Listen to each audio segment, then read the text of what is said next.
Assalamualaikum warahmatullahi wabarakatuh. Salam integritas Yakuza.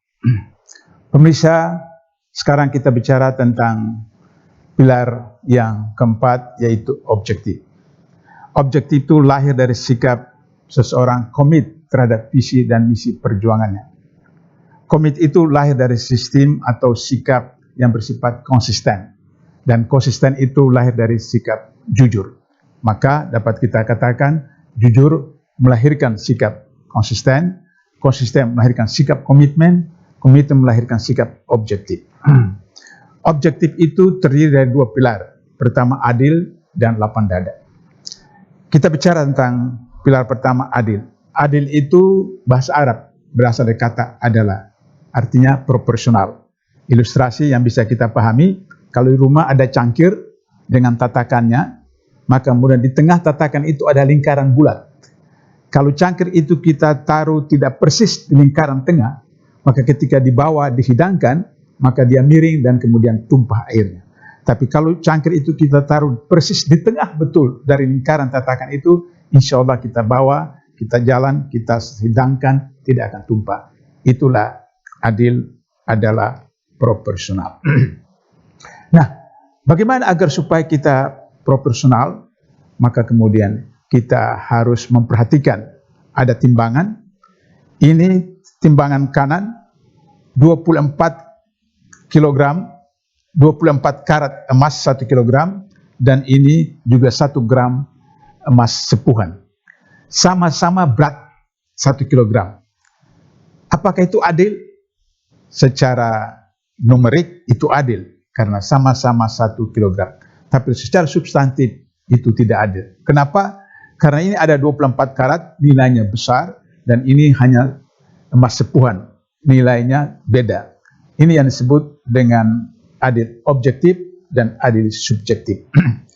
Adil objektif itu adalah bahwa setiap orang yang bekerja di mana saja sebagai karyawan berhak menerima gaji, mulai dari presiden sampai rakyat biasa, PNS.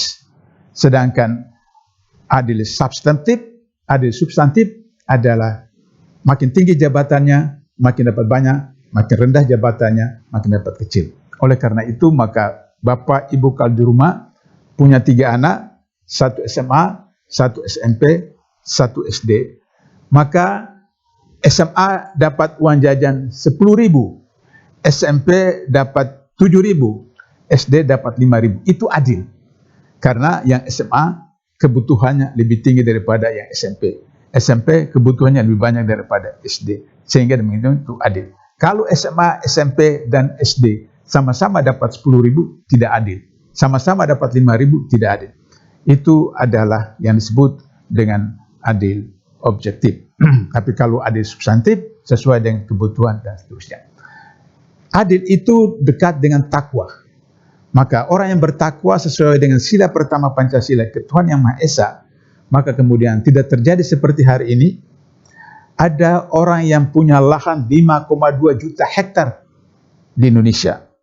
Sementara ada orang yang punya 1 meter, 2 meter, 10 meter untuk rumah saja tidak ada. Ini tidak adil. Nah, oleh karena itu maka ada pula 4 orang terkaya dari 9 naga di Indonesia, itu sama kekayaan dengan 100 juta orang miskin. Dan ini tidak adil. Nah, ketika tidak adil berarti tidak takwa. Ketika tidak takwa berarti tidak Pancasilais. Maka kemudian akan terjadi bencana terhadap bangsa negara seperti yang kita saksikan hari ini, bencana alam di mana-mana. Kita lanjutkan kemudian.